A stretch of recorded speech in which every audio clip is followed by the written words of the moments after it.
Welcome back to News Geelong on this cool Friday evening. The End Indigenous Disadvantage program is billed as a roadshow, including speeches, music and hip-hop dance. The program aims to reduce gaps between Indigenous and non-Indigenous communities through education, mentoring, jobs and job-reading training, as Erin Pearson reports. Sean, can you tell us a little bit about what's happening down here in Geelong today? We've come to Geelong to do an activation to give information about the Generation 1 movement, which is a national movement to end the disparity between Indigenous and non-Indigenous people.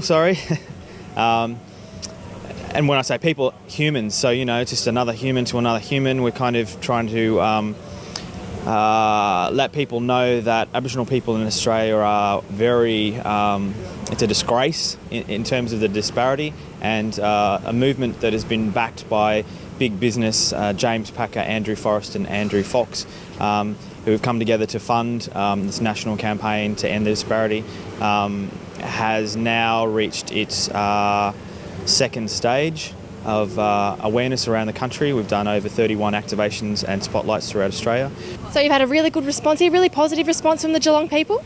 Very good response. We'd like to see more. We'd like to get about 1,000 hands on the wall, but hopefully people will from today log onto our website, which is www.generation1one.org.au, and look at some of the pages that we've got. We've got blog sites that are talking about some of the issues, giving some academia to the subject of Generation 1. We've got success stories where we're profiling Aboriginal people from around Australia who are making a success of their lives. They've gone to school, they're doing amazing things in their community, they're taking leadership.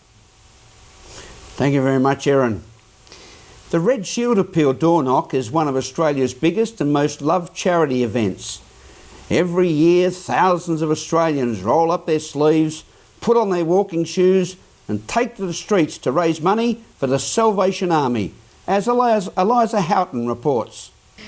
This weekend we'll again host the annual Salvation Army Red Shield Appeal. You'll be expecting volunteers coming to your doors and asking for funds that'll go back into our community. I'm at the Woolworths in Packington Street and I talked to Joy Cassidy.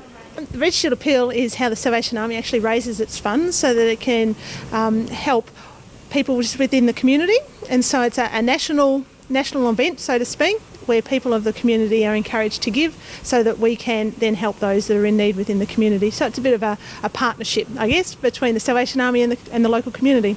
Yes, don't give to someone unless they've actually got ID, and so people will be given one of these lanyards to wear, and that'll have their name on plus their area captain's signature. They'll also be carrying for door knocking one of these bags, and so if someone comes to your door and they don't have a bag and an ID, please don't give to them because they're not collecting for us. Now, Lindsay, what are you doing down here at Packington Street today? I come down to see the Salvers. You wouldn't believe it. It's a rare moment, but you just happen to get me on a good day. But you're not getting any of those, Joy. I'm a great supporter. You've got to give generously on Red Shield Appeal Day. I am. Now there's 2. You've got to put it in the can. Right. I want you to count this. All right, 2. I don't want a receipt. 4. Got $4 so far. I'm sorry, Jay, I can't give you any of the 50s. $4.75. It's not bad, Fano. $4.75, that's good for Lindsay. Ask me some questions, Eliza, while I'm doing this about my favourite subject. What's your favourite subject, Lindsay? How much is that? $4.75. Yourself? Yeah. All right, so I saw your mother was down here before. She's run off being a bit camera shy. Are we going to get her on camera when you come out from shopping? I'm a bit annoyed that Mum did that, and I will be speaking to her when I get home. She's 18 months off of 90, Eliza. Well, a happy birthday to Lindsay's mum. Got to make... get me putting those in, Noel. There's so many I can't get them in. Well, you heard it here first. Geelong needs to raise $150,000 across our community to go towards the Salvation Army Red Shield Appeal this weekend. So give generously, get those coins out and those notes, and help support our community. Eliza Houghton, News Geelong. Thank you, Eliza. And yes, it's great to see the bushman, Lindsay Tillman, making his donation to the Salvos. Make sure you do the same on Sunday. The Gold Diggers Hotel in Skene Street, Newtown, has been the home of many leading Geelong identities and characters over many years. Sporting feats abound in their veritable embellished forms at the popular watering hole, and now it is undergoing a major refurbishment, as Erin Pearson reports. We're down here at the Gold Diggers Hotel and there's a lot of renovations happening. Now, the business closed on Monday. How long until we can see things being reopened again? We're hoping to be closed for about 3 weeks, and so far so good. We've got plenty of stuff. Probably some of the things that people thought we wouldn't be able to do, and we've got them done in the first couple of days, like the hole in the wall, which was one of the major ones, but no, it's come up really well. What are some of the changes that are going to excite you and patrons the most?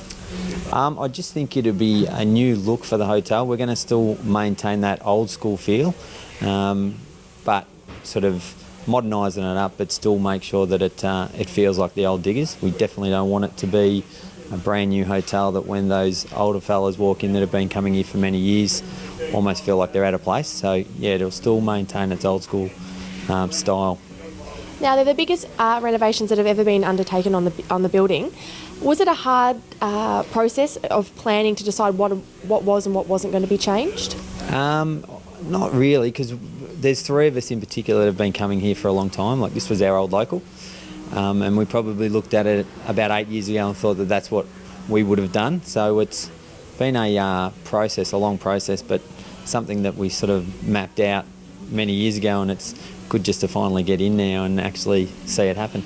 Do you have some pretty special memories of the place over your years?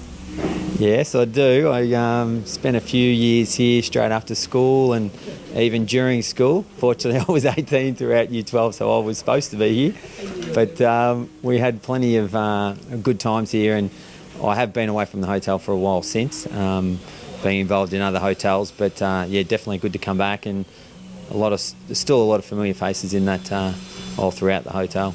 Is it a bit of a dream as well, being able to take over and renovate the hotel that you started drinking at? Yes, it was, and that's probably why we got involved. It was one, like I said before, we looked at about 8 years ago, so we've had our eyes on it for quite a while. Thank you very much, Erin. This is News Geelong here on Digital Channel 44 and Analog Channel 31 this Friday evening as we go to a break and return with sport and weather after this.